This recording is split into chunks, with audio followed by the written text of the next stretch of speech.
Eu acho que os erros, Hamilton, tá muito assim mesmo da falta de conhecimento, né. Às vezes a falta de acesso à informação, que agora, graças a Deus, tá muito mais fácil na internet, tem muitos canais espíritas no YouTube, no Instagram, né, então assim, fica mais fácil das pessoas acessarem e conseguirem ter informação.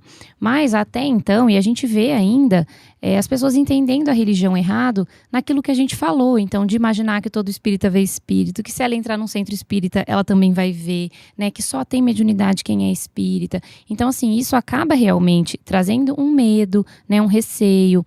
As pessoas acham que o espiritismo não é uma religião cristã, que não segue Jesus. Então, assim, tudo isso é falta de conhecimento, né, que às vezes se a pessoa for buscar ter uma compreensão melhor, ela vai entender que é diferente.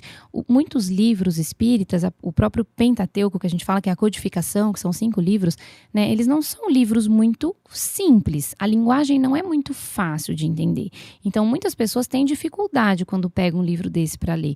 Então, esse foi muito o nosso intuito também no Espiritizando, é a gente trazer o que está escrito ali de uma forma que fique mais clara. Como a gente trabalha na evangelização, eu e as 3 meninas, minhas amigas, que atuam comigo no Espiritizando, a gente tem esse jeito de falar com criança. Então a gente busca trazer isso dessa forma. Tem uns vídeos lá que a gente mostra uns bonequinhos, que são os que mais viralizam. Quanto mais lúdico a gente traz a informação, melhor é para as pessoas entenderem. Então eu acho que é isso.